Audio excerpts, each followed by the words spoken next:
अवधूत चिंतन गुरुदेव दत्त. श्री स्वामी समर्थ. श्री स्वामी कृपा या भक्तिमार्ग यूट्यूब चॅनेलकडून सर्व भाविकांचे मनपूर्वक स्वागत.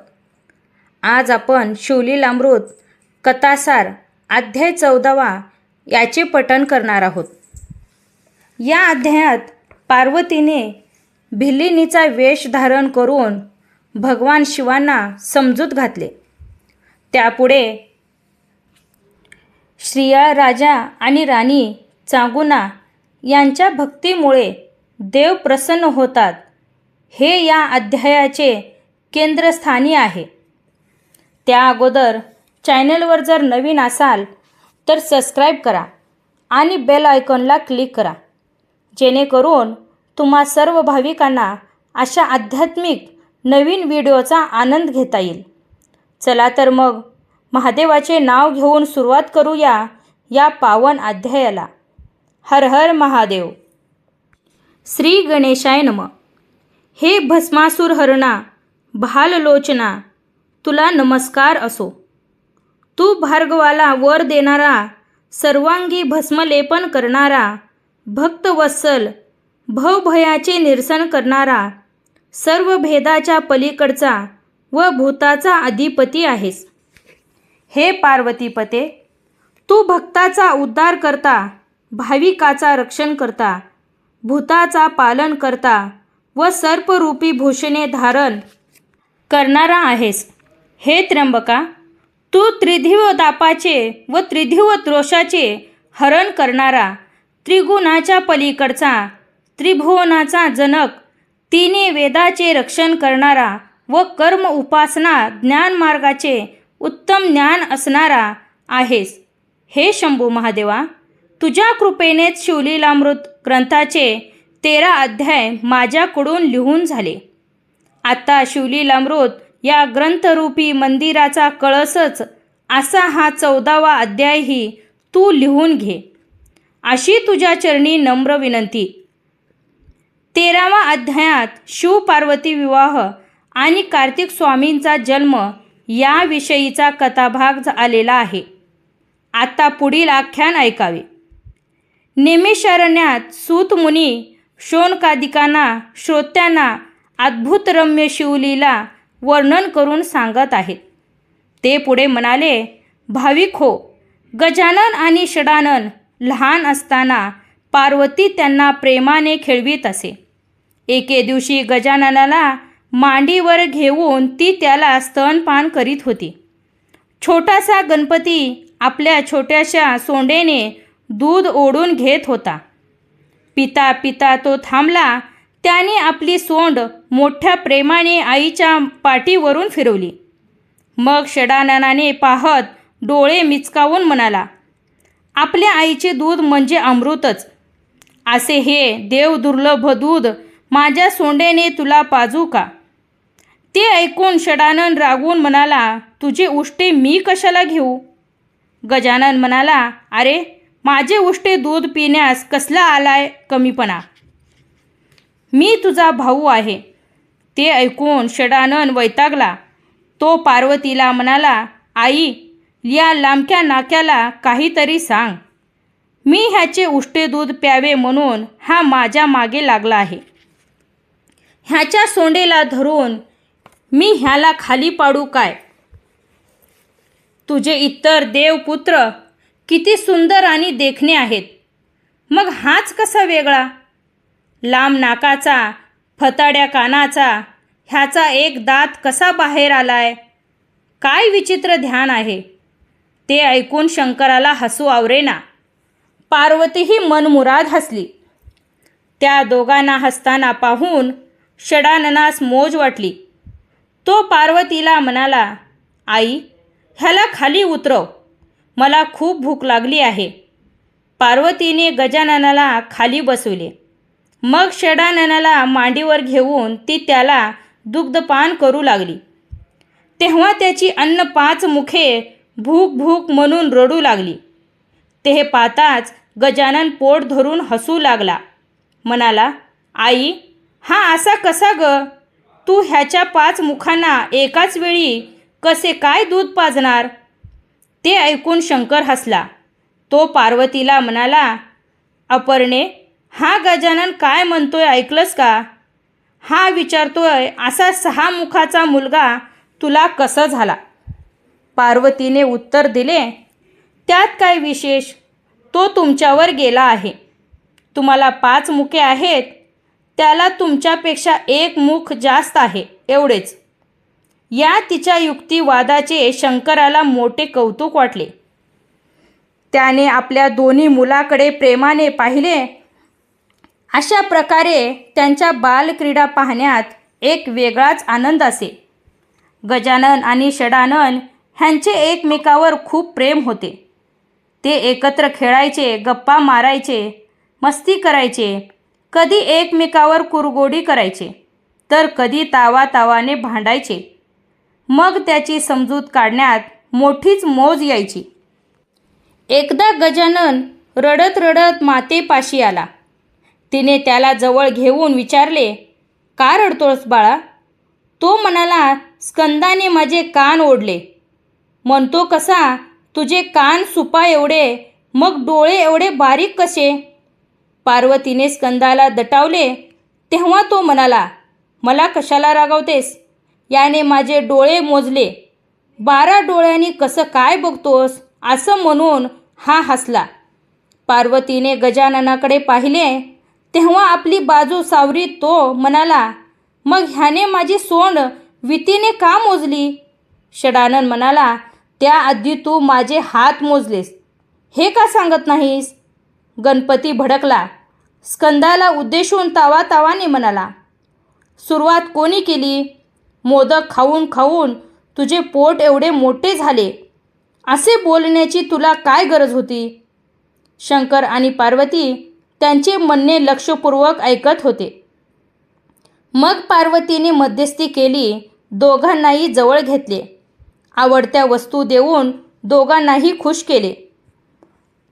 एके दिवशी शंकर सिंहासनावर बसला होता. पार्वतीने त्याच्या मुखाकडे पाहिले आणि ती कुदकन हसली. तेव्हा शंकराने विचारले, प्रिये, काय पाहून हसलीस? पार्वती म्हणाली, तुमच्या जटामध्ये एका स्त्रीची आकृती दिसली, म्हणून हसू आले. शंकर म्हणाला, स्त्रीची आकृती आणि माझ्या जटेमध्ये? शक्यच नाही. मी माझ्या जटेमध्ये जल धारण केले आहे. त्यावर पार्वती म्हणाली, पण त्या जलामध्ये मला एक सुंदर स्त्रीचे मुख दिसत आहे. शंकर म्हणाला, अगं, ते मुख नाही, पाण्यात फुललेले टवटवीत कमळ आहे. तेच तुला फुलासारखे, मुखासारखे वाटत असेल. पार्वती म्हणाली, मग मला जो नीलवर्ण केशसंभार दिसत आहे तो कोणाचा? शंकर अस्वस्थ होऊन म्हणाला, तू भलत्याच शंका घेऊ नकोस. ते मकरंदाच्या आशेने कमळावर आलेले कृष्णवर्ण भ्रमर आहेत. वर शंकर म्हणाला, तुला दृष्टीभ्रम तर झालेला नाही? जलतरंगांना भिवया का म्हणतेस? पार्वती म्हणाली, स्वामी, त्या कमळाला 2 मोठाले सुंदर नेत्रही आहेत. शंकर म्हणाला, अगं, ते डोळे नव्हेत. कमळाभोवती जे पाणी आहे त्यातील 2 मासे आहेत. आपल्या जटामुकुटातील गंगा मूर्तिमंत श्रीरूप धारण करून आहे हे शंकर मान्य करीत नव्हता. त्याला निरुत्तर करण्यासाठी पार्वतीने म्हटले, अहो, त्या कमळाला कमंडलूसारखे 2 घाटदार स्तनही आहेत. ते कसे? शंकर म्हणाला, अपर्णे, मी माझ्या डोक्यावर गंगा धारण केलेली आहे. तिच्या काठावर बसलेल्या 2 चक्रवाक पक्ष्यांना तू स्तन समजत असशील, तर त्याला मी काय करणार? पार्वतीच्या प्रत्येक प्रश्नाला शंकराने चोख प्रत्युत्तर दिले होते. तेव्हा आपल्या पतीकडे कौतुकाने पाहत ती म्हणाली, नाथ, तुमची लीला अनाकलीन आहे. एकाचे अनेक रूप दाखवणे तुम्हाला सहज जमते. तुम्ही थोर आहात. तुमच्या पुढे सगळ्यांचीच मती कुंठित होते, म्हणून मुकाट्याने तुमचे पाय धरावे हेच उत्तम. त्यानंतर शिवपार्वती सारी पाठ खेळू लागली. काही वेळाने नारदाचे आगमन झाले. त्यांनी ब्रह्मवीणेचा झंकार करून शंकराची स्तुती केली आणि त्या दोघांना वंदन करून एकाग्र चित्ताने त्यांचा खेळ पाहू लागले. मग दोघांना उद्देशून ते म्हणाले, नुसतेच काय खेळता? काहीतरी पण लावा म्हणजे खेळाला रंगत येईल. ते मान्य करून दोघेही पण लावून खेळू लागले. हसणाऱ्याने जिंकणाऱ्यास आपल्याकडची एक वस्तू द्यायची असे ठरले होते. पहिला डाव पार्वतीने जिंकला. तिने शंकराकडून व्याघ्रांबर मागून घेतले. ते पाहून नारद मनोमन हसले. दुसरा डाव जिंकल्यावर तिने शंकराचे गचचर्म काढून घेतले. खेळ रंगत गेला. सातत्याने भवानीच सरशी होऊ लागली. तिने शंकराची सर्व आयुधे व सर्व भूषणे हिरावून घेतली. एक गोपनीय उरला होता, पण डाव जिंकून तोही मागून घेतला. नंदीलाही जिंकून घेतले. अशा प्रकारे शंकर दिगंबर झाला. सर्वस्व हरवून बसला. नारदांना हसू आवरेना. ते शंकराला म्हणाले, देवा, हे काय? एका स्त्रीने तुला हरवले, तुझे सर्वस्व हिरावून घेतले, तुझा महिमा बुडाला. शेवटी सर्व जग मायेच्या अधीन आहे हेच खरं. तू गुणहीन, विराकहीन, अवक्त, तुला कोण विचारित होते? पण या मायेनेच तुला सगुणपण दिले, तुझे महात्म्य वाढविले. आता तू स्वतःच मायेच्या अधीन झाला आहेस. ही गोष्ट आपल्या भक्तांना कशी सांगणार आहेस? नारदाचे बोल शंकराच्या जिवारी लागले. तो रुसला. घोर अरण्यात निघून गेला. नारदांनी कळ लावली. तेही आपल्या मार्गाने निघून गेले. योगी ज्याचे ध्यान हृदयात करतात, ज्याचा आदी अंत, जात, कुळ, नाम, रूप, गुण, गोत्र, वर्ण, आश्रम कोणालाही कळत नाही, जो चारही देहाच्या पलीकडचा आहे, तो शंकर सर्वस्व हरल्यानंतर घन अरण्यात निघून गेला. निर्जन स्थानी राहून आपल्या निर्जन अवस्थेत रममान झाला. शंकर निघून गेल्यावर पार्वतीला कर्मेनासे झाले. तिने आपल्या सख्यासह त्यांचा शोध सर्वत्र घेतला. वने, अरण्ये, गिरीकंदरे, मठ, गुहा, तीर्थे धुंडाळली. अनेकाकडे चौकशी केली. शोध घेऊन ती बिचारी दमून गेली. पण व्यर्थच. तो तिला सापडलाच नाही. सापडणार तरी कसा? अष्टयोग केले, पंचग्री साधन केले, धूम्रसेवन केले, जटा वाढविल्या, नग्न राहिले, मौन पाळले, डोळे सतत मिटून घेतले, गगनाकडे एक एक एक टक पाहिले, सतत उभे राहिले, वायुभक्षण केले, तरीही शिवप्राप्ती होत नाही. यज्ञ केले, बलिदान केले, 14 विद्या व 64 कला आत्मसात केल्या, वादविवाद केले, पुराणे सांगितली, कीर्तनात उड्या घेऊन नाचले, लोकांना उपदेश केला, तरी शिवप्राप्ती होत नाही.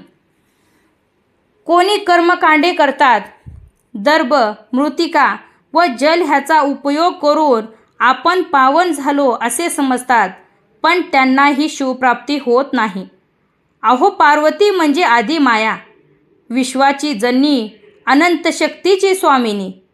तीही शिवाचा शोध घेऊन थकली. तिथे इतराची काय कथा? शिवस्वरूप कळण्यासाठी विष्णू तपश्चर्या करतो. इंद्र व ब्रह्मादी देव अहोरात्र प्रयत्न करतात, पण त्यांना शिवतत्वाचे आकलन होत नाही.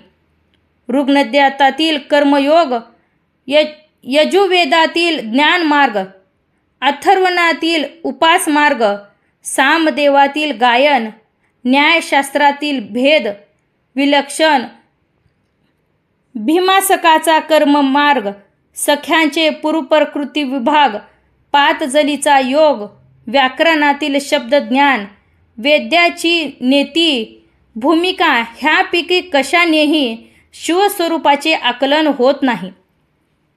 अशा प्रकारे जो साधनांना आणि वेदशास्त्रांना अगम्य आहे, त्या शंकराला हाका मारीत जगदंबा पार्वती घोर अरण्यातून हिंडली. शेवटी थकून भागून सर्व अभिमान टाकून जागच्या जागी शंकराला शरण गेली आणि काम झाले. तत्वाचा शोध घेता घेता एकदम साक्षात्कार व्हावा तसे घडले. पार्वतीला शंकराचे दर्शन झाले. तो हिमालयातच एका गुप्त स्थानी राहत होता. पार्वतीने पाहिले तेव्हा तो 15 नेत्र मिटून समाधीत निमग्न होता. पार्वती विचार करू लागली, मी ह्यांचा सर्वत्र शोध घेतला आणि हे महाशय सासऱ्याकडे येऊन राहिले आहेत. काय करावे? आपण ह्यांना जिंकून सर्वस्वहीन केले आहे. आता ह्याच रूपाने समोर जावे तर ते संतापतील. मग पार्वतीने भिल्लिनीचे रूप धारण केले. ती मोरपिसाची वस्त्रे नेसली. भिल्लिनीच्या रूपात ती खूपच सुंदर आणि आकर्षक दिसत होती. मंद मंद पावले टाकत ती शिवाजवळ गेली.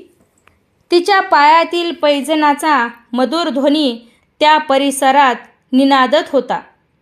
मग अनंत ब्रह्मांडाच्या माळा गळ्यात मिरवणारी त्रिभुवन सुंदरी पार्वती शिवासन्मुख नृत्य व गायन करू लागली. त्यावेळी तिच्या भोवती अनंत शक्ती विराजत होत्या. तिचे नृत्य लाघव पाहून अष्टनायिका मोहित झाल्या. गायन कौशल्य जाणून गंधर्व आणि किन्नर आश्चर्यात पडले.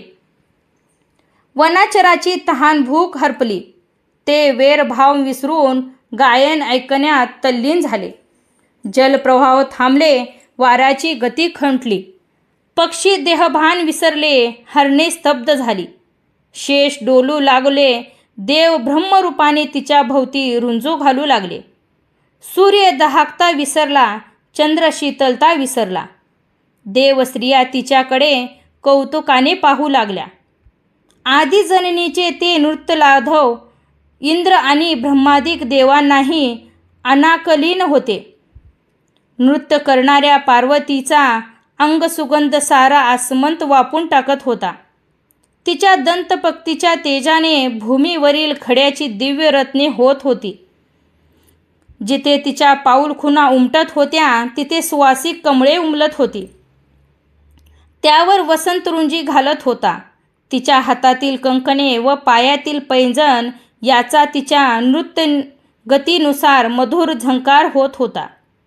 तिने आपल्या पदलालित्याने साऱ्या विश्वालाच मोहिनी घातली होती.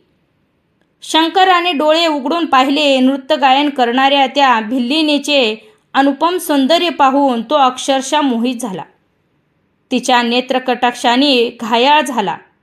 त्याच्या मनात तिच्याशी अंगसंग करण्याची तीव्र इच्छा निर्माण झाली.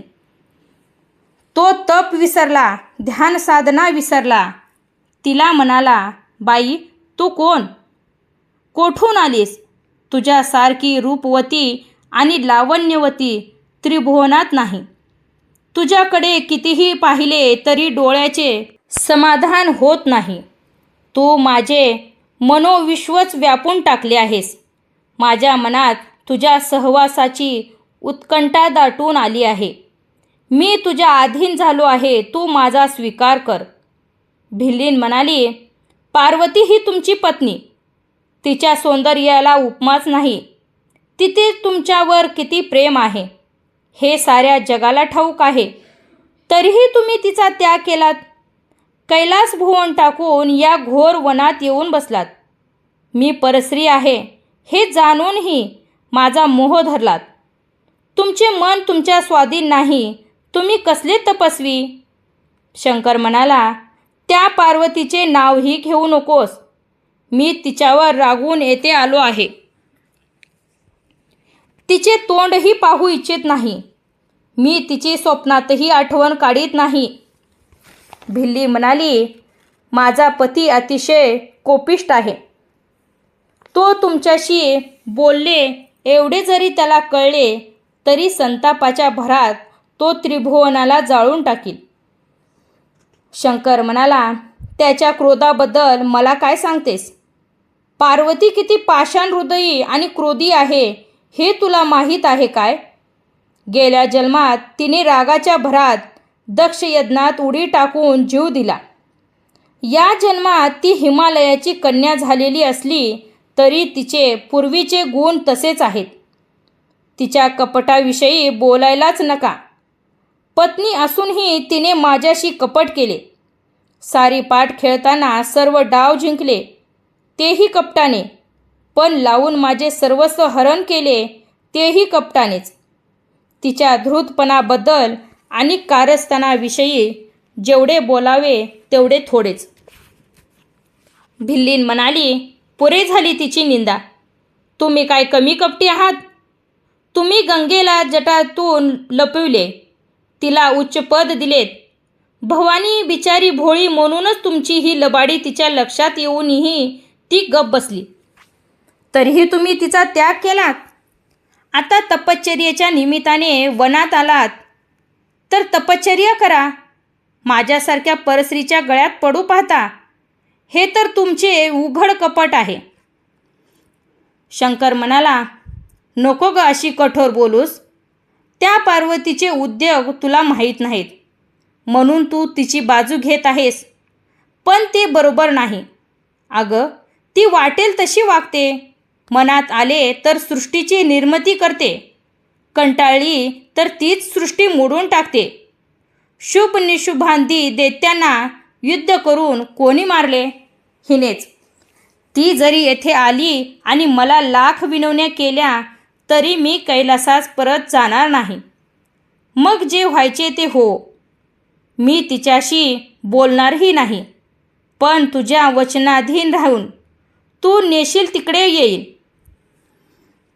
भिल्लीन म्हणाली, व्यर्थ बाता मारू नका. भवानीने तुम्हाला दोनदा वरले तरीही तुम्ही तिलाच दोष दिला. तिच्याकडे पाठ फिरवलीत.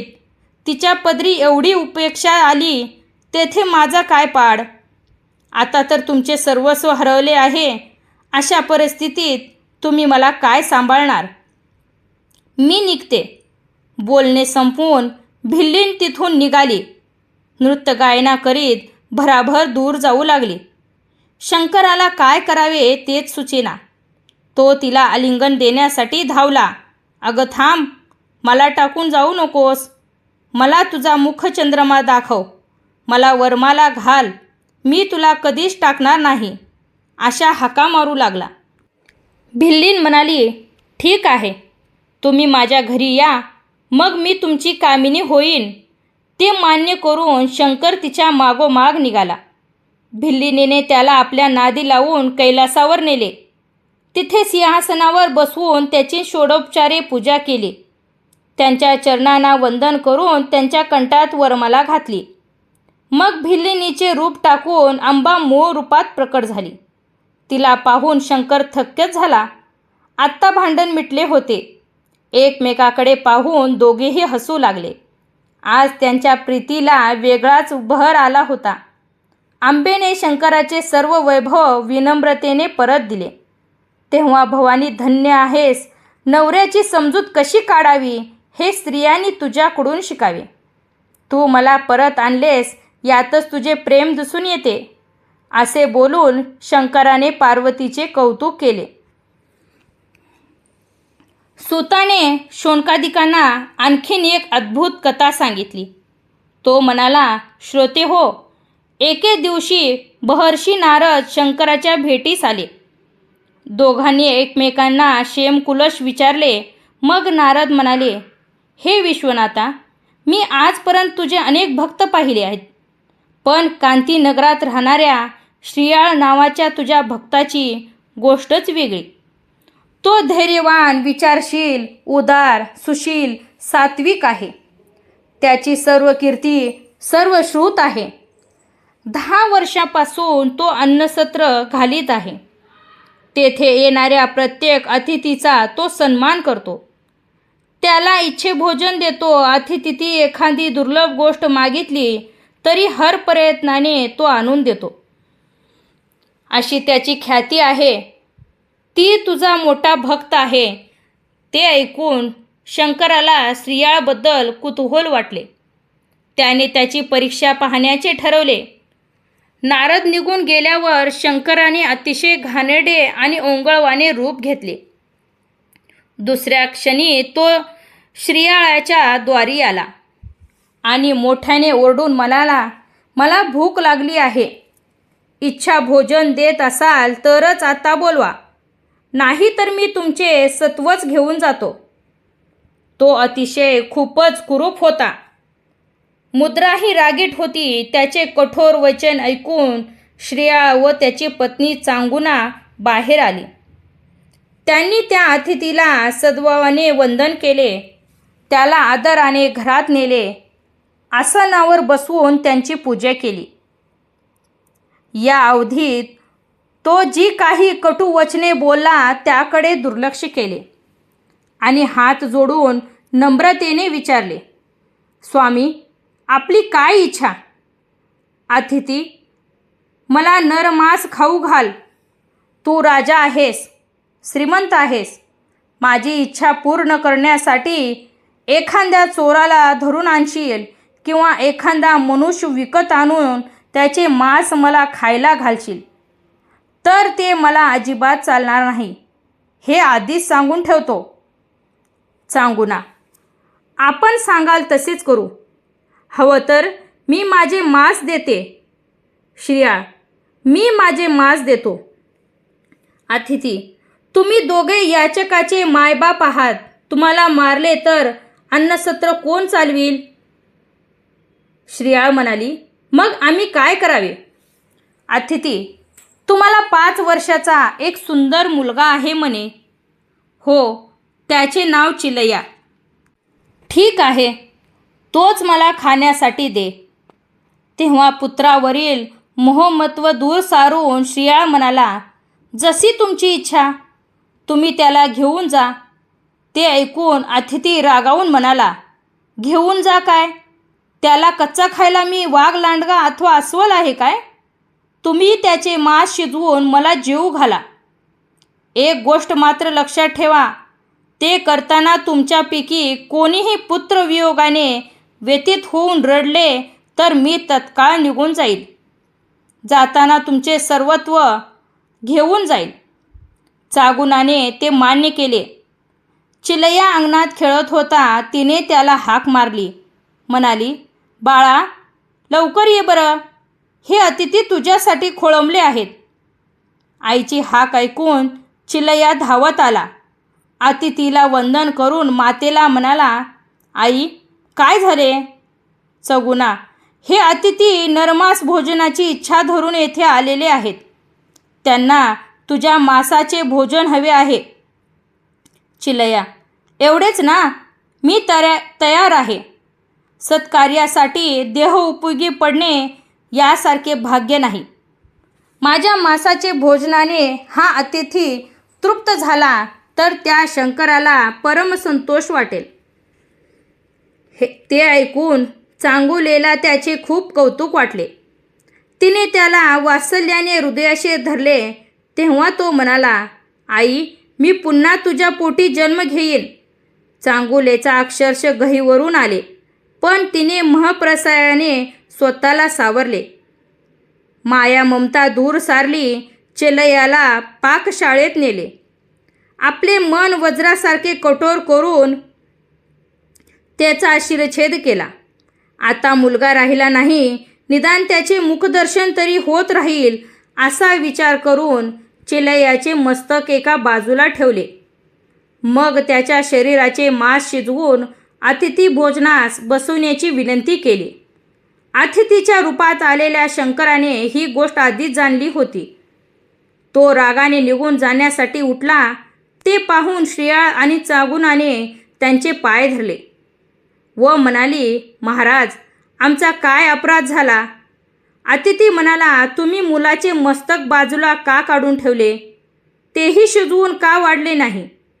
त्यावर ती दोघे म्हणाली, स्वामी, रागवू नका.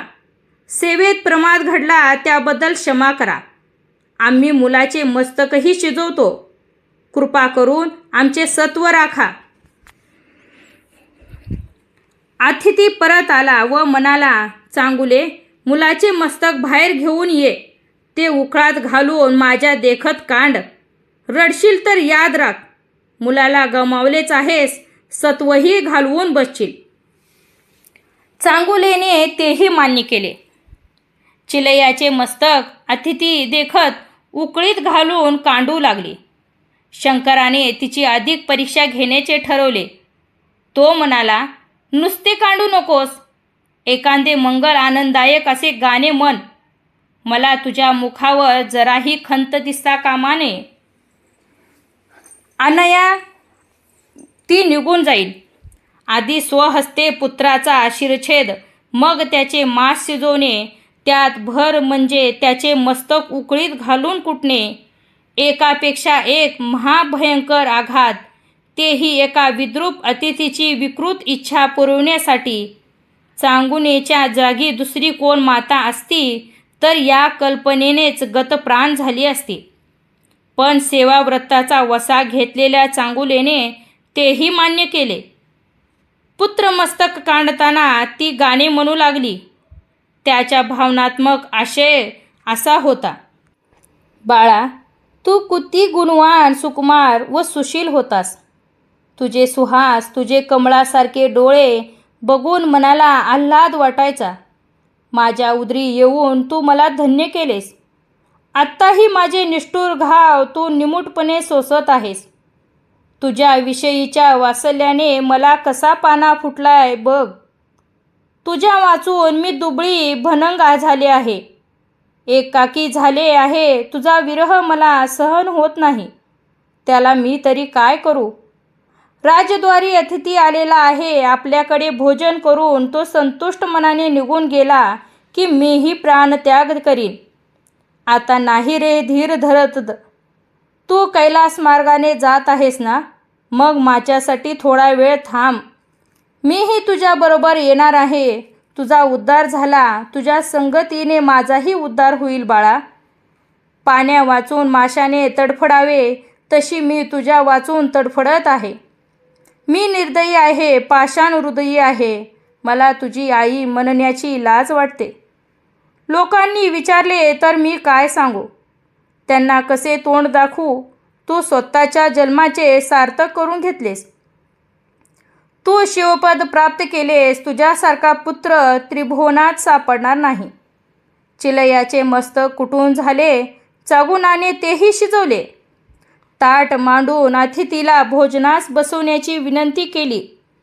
तेव्हा तो म्हणाला, श्रीयाळ, तू तर यजमान, तूही माझ्या पंक्तीला बस. ते ऐकात श्रीयाळ दचकला. काय प्रसंग उद्भवला. आपणाच आपल्या पुत्राचे मांस खायचे. या विचाराने त्याचे सर्वांग शहारले. चांगुनाने त्याची मनोवस्था जाणली. त्याला मृदू शब्दाने समजावीत ती म्हणाली, नाथ, उठा, सत्व राखा. आलेला अतिथी विनमुख जाता कामा नये. चिंता करू नका. ज्याला मी 9 महिने पोटात वाढविला त्याला तुम्ही 4 प्रहर पोटात धारण केले, म्हणून काहीही बिघडत नाही. चांगुनेचे असे बोलणे म्हणणे धैर्याची परिसीमाच. श्रीयाळ पंक्तीस बसला. तिने ताट वाढून आणले. अतिथी म्हणाला, चांगुने, तू का मागे थांबतेस. तूही आमच्याबरोबर जेव. मग तीही जेवायला बसली. तेवढ्यात अतिथीला काय वाटले कोणास ठाऊक. तो म्हणाला, मी तुमच्या घरी अन्न घेणार नाही. तुम्ही निपुत्रिक आहात. निपुत्रिकाचे तोंडही पाहू नये असे म्हणतात, तेथे अन्न कोण घेईल. दिव्याशिवाय घर, नाकाशिवाय मुख, दृष्टीशिवाय डोळे, फळाशिवाय वृक्ष. जसा निरतक तसे पुत्रा वाचून तुमचे घर शून्यवत आहे. ते ऐकताच श्रीयाळ आणि चांगुना ह्यांचा कंठ दाटून आला. अतिथी विनमुख जाणार या कल्पनेने ती दोघं व्यथित झाली. चांगुना म्हणाली, एक पुत्र होता, तोही तुम्हाला अर्पण केला. त्याचे मांस रांधून वाढले. आता निपुत्रिक म्हणून उपेक्षा करून वाढलेले अन्न नको म्हणता. याला काय म्हणावे. असा किती अंत पाहणार आहात. तिच्या धैर्याचा बांध पार फुटून गेला होता. ती गहीवरून रडू लागली. म्हणाली, शंभू महादेवा, आता मी काय करू. माझे सत्व बुडाले. माझ्या बाळाचे बलिदान व्यर्थ ठरले. आमचा निर्वेश झाला. आता मी माझ्या बाळाला कधीच पाहू शकणार नाही. तिचा तो आक्रोश पाहून त्या कठोर अशा अतिथीच्या डोळ्यातूनही अश्रुधारा वाहू लागल्या. ही बातमी वाऱ्यासारखी सर्व नगरात पसरली. चिलया बाळाची आठवण काढून लोक शोक करू लागले. देवानी आकाशात दाटी केली. त्यांनी चांगुनेच्या धैर्याचे व सत्वशील वृत्तीचे मनपूर्वक कौतुक केले. प्रसन्न झालेला कैलासनाथ तिला काय वरदान देतो याची त्यांना उत्कंठा लागली होती. अतिथी तिला म्हणाला, चांगुना, तू धन्य आहेस. तुझ्या सेवेने मी प्रसन्न झालो आहे. तरी तुला जे प्रिय असेल ते तू मागून घे. चांगुनेने ओळखले हा अतिथी रूपाने आलेला कोणी महापुरुष आहे. ती म्हणाली, लोक मला निपुत्रिक म्हणून हिणवतील, ते मला सहन होणार नाही. कृपा करून हा कलंक धुवून काढा. अतिथी म्हणाला, एवढेच ना, तू चिलयाला हाक मारून बोलाव, तो धावत येईल बघ. तेव्हा अतिथी वचनावर पूर्ण विश्वास ठेवून चांगुनेने चिलयाला मोठ्याने हाक मारली. चिलया बाळा, तू खेळण्यामध्ये कोठे गुंतला आहेस? लवकर ये बरं. हे अतिथी जेवायचे थांबले आहेत. कधी एकदा तुला पाहते असे मला झाले आहे. तिने पुन्हा हाक मारली तर काय आश्चर्य, तिचा चिलया बाळ धावत धावत घरात आला. त्याला पाहून चांगुनास आनंदाश्रू आवरेनात. तिने त्याला हृदयाशी कवटाळले. श्रीयाळही प्रेमाने पाहू लागला आणि त्या क्षणी अतिथी रूप टाकून तो शंभू महादेव तेथे साक्षात प्रकट झाला. त्याने आपल्या दाही हाताने चिलयाला आलिंगन दिले. त्यावेळी त्याच्या पाचही मुखावरून खूपच प्रसन्नता दिसत होती. त्याने चिलयाला आपल्या मांडीवर बसवले. आपला वरदहस्त त्याच्या मस्तकावरून फिरवला. त्रिकाळ आणि चांगुना यांचा आनंद काय वर्णन करावा. समोर आपले आराध्य दैवत पाहून त्या दोघांनीही त्यांच्या चरणावर लोळण घेतली. त्या मंगल प्रसंगी देवानी अपार पुष्पसृष्टी केली. दूधभिही वाजवल्या. नागरिकाच्या आनंदाला उधाण आले. अदृश्य अपूर्व दृश्य पाहण्यासाठी ते धावत निघाले. शिवकृपेने श्रीयाळ आणि चांगुना ह्यास दिव्य स्वरूप प्राप्त झाले. त्यांनी चिलयाला कांतीनगराच्या राजसिंहासनावर बसविले. राज्यकारभाराची सर्व सूत्रे सचिवाच्या हाती दिली. नागरिकाचे सांत्वन केले. शंकराने त्या दोघांना दिव्य विमानाने शिवलोकी नेले. त्यांच्या पुण्याईने कांतीनगरात सौख्य नांदू लागले. तेथील सर्वांचे कल्याण झाले. श्रीधर स्वामी म्हणतो, ब्रह्मानंद अभंग आहे. तो जसा कालत्री विटत नाही, तशी श्री गुरु ब्रह्मानंदाची माझ्यावर जी कृपा आहे ती अखंड राहो. त्यांच्याच प्रसादाने हा शिवलीलामृत ग्रंथ 14 अध्यायापर्यंत लिहून पूर्ण झाला. हे 14 अध्याय म्हणजे 14 भुवने व 14 विद्याचे सार आहे. 14 अध्यायाचा हा ग्रंथ म्हणजे 14 गाठीचा अनंत आहे. हा ग्रंथ म्हणजे 14 खोल्याचे शिवमंदिर, 14 कांडाचा वेद, 14 रत्नाचा एकत्रित प्रकाश, 14 पावलात घडणारी गया यात्रा या 14 लोकांमध्ये प्रिय आहे. या ग्रंथाचे श्रवण पठण व लेखन केल्याने, यांचे प्रेमाने संरक्षण केल्याने, यास अनुमोदन दिल्याने व याचा निधिध्यास केल्याने सर्वांना समान फळ मिळेल. शंकर त्याच्यावर कृपाछत्र छाया धरील. त्यांना आयुष्य, आरोग्य व सर्व प्रकारचे ऐश्वर्य प्राप्त होईल. त्याच्या आधी व्याधी नष्ट होतील. वेधेला पुत्र संतान होईल. पुष्कळ काळ दुरावलेला पिता व बंधू ह्यांच्या भेटीगाठी होतील. घरात भरपूर संपत्ती येईल. ऋण मोचन होईल. दक्षिणाभिमुख बसून या ग्रंथाचे वाचन केल्याने शत्रूचा नाश होईल. वैरी निश्रभ होतील. या ग्रंथाची भावभक्तीने 100 पारायणे केल्यास शिवभक्त पुत्र होईल. ज्याच्या घरी हा ग्रंथ असेल तेथे भूत पिशाच बाधा होणार नाही.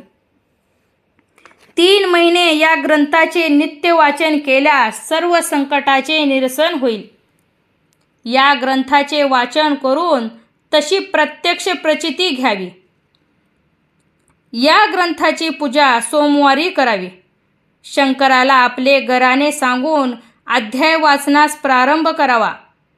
प्रदोष काळ व शिवरात्रीच शुभभीत होऊन शयन करावे. शंकर स्वप्नात येऊन स्वतः मार्गदर्शन करील. येणाऱ्या सर्व संकटाच्या निवारण करील. प्रत्येक अध्यायाची फलश्रुती वेगळी सांगितलेली आहे. या ग्रंथाच्या पहिल्या अध्यायात मंगलाचरणात शिवस्तुती केलेली आहे. कलावतीने आपला पती दाशर याचा उद्धार कसा केला तो कथाभाग आहे. दुसऱ्या अध्यायात शिवरात्रीचे निरूपण आहे. पापकर्माच्या फलाचे विस्तृत विवेचन आहे. तिसऱ्या अध्यायात गौतमानी मार्गदर्शन करून कल्पाशपादाचा उद्धार केल्याची कथा आहे. चौथ्या अध्यायात महाकाळेश्वराची पूजा करून गोपबाळाचे कल्याण झाले त्याचे आख्यान आहे. 5व्या अध्यायात उमा ब्राह्मणीने जंगलात सापडलेल्या राजपुत्राचे पालन पोषण केल्याचे व शिवकृपेने त्याला राजपद कसे लाभले त्याची कथा आहे. 6व्या अध्यायात श्रीमतीने पुण्यकारक आख्यान आहे. 7व्या आणि 8व्या अध्यायात भद्रायू राजाची कथा आहे. 9व्या अध्यायात ब्रह्म राक्षस झालेल्या दुर्जय राजाचा वामदेवाच्या अंगस्पर्शाने उद्धार झाल्याची सुंदर कथा आहे. 10व्यात शारदेची तर 11व्यात महानंदा आणि भद्रसेन यांची कथा समाविष्ट आहे. त्यात रुद्राक्ष महिमा विशद केलेला आहे. 12व्यात विदुर आणि बहुला यांच्या उद्धाराची व भस्मासुराची कथा आहे. 13व्यात शिवगौरीच्या लग्नाची आणि 14व्यात शिवपार्वती विनोद आणि गौरी भिल्लीन झाली त्याची कथा आहे. त्यात श्रीया राजाचे अद्भुत चरित्र सांगितले आहे. कवी म्हणतो, श्री गुरु ब्रह्मानंदाचा कृपाप्रसाद लाभलेला हा त्याचा शिष्य आनंद संप्रदायाचा आहे. क्षीरसागरात व्यास करणाऱ्या विष्णूने सर्वप्रथम ब्रह्मदेवाला ज्ञानोपदेश केला. तेथून अत्री ऋषी दत्तात्रेय, सदानंद, रामानंद, अमलानंद, ब्रह्मानंद, सहजनानंद, पूर्णानंद, दत्तानंद, ब्रह्मानंद या गुरु शिष्य परंपरेने त्या ज्ञानाचा प्रचार आणि प्रसार झाला. या परंपरेतील दत्तानंद हे माझे आजोबा. पंढरपूरच्या नेततेस 4 योजनावर वसलेल्या नाजारे गावी ब्रह्मानंद राहत असे. ते सरकारी लेखन कार्य करायचे. सावित्री ही त्यांची पत्नी. हे ब्रह्मानंदच माझे पिता व गुरु होत. पुढे ते पंढरपुरास गेले. तेथे विधिवत संन्यास दीक्षा घेतली. तेथेच त्यांची समाधी आहे. ब्रह्मकमंडलूच्या तीरावर बसलेल्या बारामतीस फाल्गुन पौर्णिमा शके 1640 रोजी विलंबी नाम सत्वरात शिवलीलामृत हा संपूर्ण ग्रंथ लिहून झाला. हे शंभू महादेवा, तू अपर्णेचे जीवन आहेस. तू कर्पूर गौर आहेस. तू ब्रह्मानंद स्वरूप आहेस. तू जगाचा उद्धार करता आहेस. तू अक्षय आहेस, अभंग आहेस, दयेचा निधी आहेस. हे शंकरा, हे उमानाथा, तुझा जय जयकार असो. तुझ्या अद्भुत लीलाचे वर्णन असलेला हा 14 अध्यायाचा ग्रंथ तुझ्या कृपेने लिहून पूर्ण झाला आहे. तो मी तुलाच अर्पण करतो. स्कंद पुराणातील ब्रह्मोत्तर खंडात असलेला शिवलीलामृत या महान ग्रंथाचा हा 14वा अध्याय अतिशय गोड आहे. संतजनांनी तो नित्य श्रवण पठण करावा. अध्याय 14वा समाप्त. श्री सांब सदाशिव नमस्तुभ्यम. स्वामी भक्तांनो, शिवलीलामृत ग्रंथ चतुर्दश अध्यायापर्यंत पोहोचला.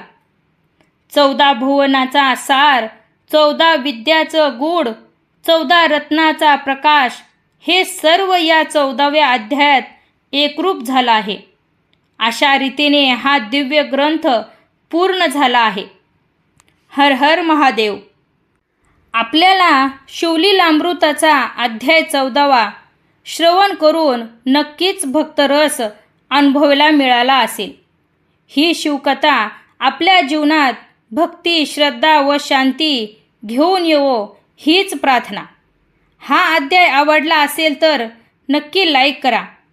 ओम नमः शिवाय कमेंटमध्ये लिहा. श्री स्वामी कृपा या भक्तिमार्ग चॅनलला सबस्क्राईब करा.